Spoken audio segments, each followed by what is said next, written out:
누가복음을 살피며 우리는 예수님의 행적을 함께 따라가고 있습니다. 특별히 지금까지 예수님께서 만나신 사람들을 한번 떠올려 보십시오. 이들은 모두 어떤 자들이었습니까? 세상에서 가장 연약한 자들, 세상에서 배척받는 자들, 세상에서 귀 기울이지 않는 자들, 세상이 무시하는 자들, 아주 연약한 자들이었습니다. 그리고 오늘 우리가 발견하는 예수님의 또 다른 행적이 있습니다. 바로 제자들을 부르시는 장면입니다. 앞서 예수님께서 부르신 제자들은 어부들이었습니다. 그리고 오늘 본문에서는 레위라 하는 사람을 예수님께서 부르십니다. 어쩌면 어부까지는 비록 배움이 많지는 않지만 예수님이 가시는 그 쉽지 않은 여정을 함께 할 수 있는 체력 좋은 그런 사람들로 사람들에게 인지되었을 수도 있습니다. 하지만 레위는 다릅니다. 그의 직업은 세리입니다. 우리나라로 굳이 비유하자면 친일파라고 여겨질 수 있는 자입니다. 그런 레위에게 예수님께서 찾아가십니다. 사람들 눈에는 세리의 직업을 가진 레위가 눈의 가시처럼 여겨졌지만, 그리고 그를 부르는 예수님의 그 부르심이 도저히 이해되지 않았지만, 예수님의 눈에는 그 또한 하나님의 사랑이 필요한 자이고 하나님의 사랑을 전할 수 있는 자로 여겨졌습니다. 바리새인과 서기관들은 이런 예수님의 걸음들이 못마땅합니다. 그래서 어제 말씀에서는 마음으로만 품고 있었던 그들의 그런 마음을 이제 예수님을 향한 실질적인 비난으로 표출되는 것을 보게 됩니다. 30절입니다. 너희가 어찌하여 세리와 죄인과 함께 먹고 마시느냐. 구약에서도 하나님은 하나님을 찾는 그 모든 자들에게 은혜를 베푸시는 분으로 자신을 보여주셨습니다. 그 대상이 왕이든 가난한 과부이든 이방인이든 하나님께서는 이들에게 은혜 베푸시기를 기뻐하는 자로 자신을 드러내셨습니다. 그런데 이 하나님의 은혜를 가장 주도적으로 받아왔던 이 이스라엘 백성은 이 은혜가 자신들만 받아야 하는 것으로 생각합니다. 하나님의 사랑, 그 하나님의 은혜가 너무나 크고 넓고 그 범위가 한량없는데 이들은 이 하나님의 사랑과 은혜의 범위를 자신들만 받을 수 있는 것으로 축소시킵니다. 뿐만 아닙니다. 오늘 말씀을 보시면 같은 민족이라 할지라도 세리와 죄인은 하나님의 은혜를, 하나님의 사랑을 받을 수 없는 자로 축소시킵니다. 하나님의 사랑을 자신들의 기준에 따라 축소시키기를 두려워하지 않습니다. 예수님께서는 하나님의 사랑과 은혜를 축소시키는 이들을 엄한 말로 훈계하고 경고해야 함이 마땅할 듯합니다. 그런데 예수님께서는 훈계와 경고 대신에 가르침으로 대신합니다. 32절을 보십시오. 내가 의인을 부르러 온 것이 아니요 죄인을 불러 회개시키러 왔노라. 예수님이 오신 목적은 그들의 기준에 맞게 그들이 원하는 사람만 구원하기 위함이 아닙니다. 예수님이 오신 목적은 소외받고 연약하고 이런 사람만큼은 하나님의 사랑받을 자격이 없다 여겨지는 사람까지도 구원하시는 것, 이것이 예수님이 이 땅 가운데 오신 목적입니다. 이 땅에 죄인을 불러서 하나님의 자녀 삼는 것, 그들의 죄를 용서하시고 하나님의 자녀 삼는 것, 그들을 구원하시는 것, 이것이 예수님께서 이 땅 가운데 오신 목적입니다. 때문에 예수님의 부름을 받고 마치 자신만큼은 하나님의 구원을 받을 수 없는 자라 여겼는데 예수님의 부르심으로 말미암아 자신 또한 하나님의 일을 감당할 수 있는 자로, 죄의 용서함 받은 자로 그렇게 여겨진 레위가 이제 큰 잔치를 벌입니다. 이 잔치는 마치 천국 잔치를 연상하게 합니다. 천국에서는 그 누구의 소외도 없이 모두가 함께 하나님의 은혜에 기뻐하고 감사할 수 있기 때문입니다.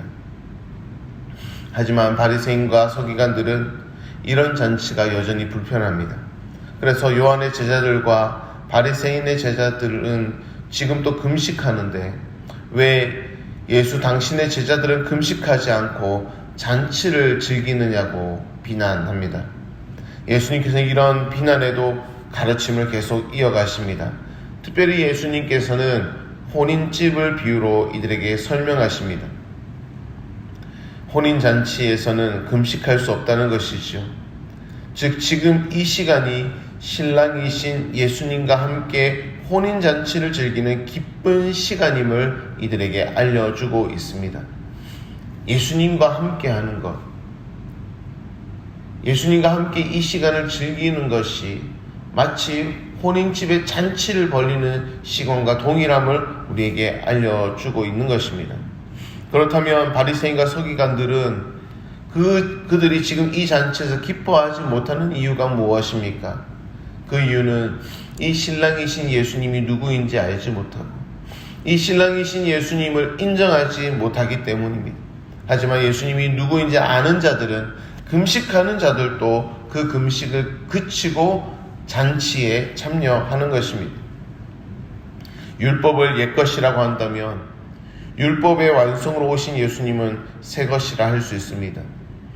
즉 새것이신 예수님을 옛것인 율법에 맞출 수 없습니다. 예수님이 오심으로 모든 율법이 완성되었습니다. 또한 이 새것이라고 표현되는 예수님은 그 옛것 다음에 오신 분이라고 여겨지는 것이 아니라 이 옛것도 포함하는 분이십니다. 왜냐하면 예수님 자신이 율법 그 말씀 자체이시기 때문입니다. 그러므로 오래된 포도주가 더 좋은 것이다 라고 예수님께 주장할 수도 없는 것이죠. 오늘 말씀을 통하여서 우리는 어떤 은혜를 발견할 수 있습니까? 예수님을 발견한 자, 예수님을 만난 자는 새 옷을 입은 자이고 새 포도주를 함께 마시는 자입니다. 좋은 것을 입고 좋은 것을 마시는 자는 더 이상 옛것을 찾아 헤매지 않습니다. 그것을 받아 누리는 것입니다.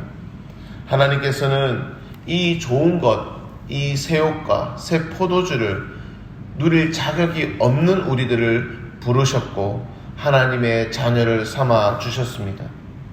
예수님께서 부활 승천하신 이후 우리는 예수님의 말씀처럼 다시 오실 예수님을 우리는 다시 기다리며 또다시 금식하며 기도하는 자리에 그 위치에 섰습니다.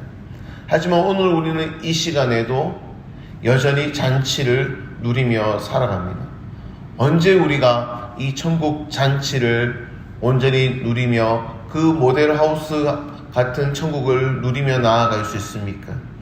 바로 예배입니다. 우리에게 예배는 그냥 한번 앉았다 나가는 그런 시간이 아닙니다. 바로 하나님의 나라, 천국 잔치를 경험하는 것이 바로 예배입니다. 우리는 예배를 통하여서 이 땅에 다시 오실 예수님을 기다리는 것이고 예배를 통하여서 이 땅에 오신 예수님을 바라보며 기뻐하며 즐거워하는 것입니다. 때문에 세상 가운데에서 슬픔이 있었던 자라 할지라도 예배 가운데에서는 우리에게 궁극적인 회복을 주실 주님을 바라보며 기뻐할 수 있는 것입니다. 세상 가운데에서는 박해받는 자라 할지라도 하나님의 나라에서 그 박해를 온전히 그치시고 우리를 완전히 변화시켜 주실 주님을 바라보며 예배 가운데 하나님으로 인하여 하나님의 은혜로 온전히 기뻐할 수 있는 것입니다. 때문에 우리는 예배를 통하여서 하나님의 은혜를 더욱더 누리며 나아가고 그 예배를 더욱더 사모해야 되는 것이죠. 사랑하는 성도 여러분, 우리는 주일 예배만 예배라 할 수 없습니다. 우리의 삶의 모든 구석구석 가운데에서 하나님을 향한 그 예배로 그렇게 하나님을 향한 그 예배로 수놓을 수 있는 것입니다. 세상에 그 예수 그리스도의 그 이름으로 우리가 나아가는 곳곳마다 그것을 하나님을 예배하는 장소로 변화시킬 수 있는 것입니다. 하나님께서 우리를 그러한 자로 부르셨고 오늘 우리는 그런 자리로 파송받고 있는 것입니다. 오늘 이 말씀을 기억하면서 우리가 나아가는 곳곳마다 하나님을 예배하는 자리로 변화시킬 수 있는 우리 모든 성도 여러분들이 될 수 있기를 주의 이름으로 축복합니다. 오늘 말씀을 말씀을 기억하며 함께 기도할 때에 오늘 우리가 가는 모든 걸음이 하나님을 예배하는 걸음이 되게 해달라고, 주님으로 인하여서 진정 기뻐하며 나아갈 수 있는 그런 우리의 모든 걸음들이 될 수 있게 해달라고 함께 기도합시다. 또한 교회를 위해 기도할 때에 우리 교회 예배를 위해서 특별히 기도하면 좋겠습니다.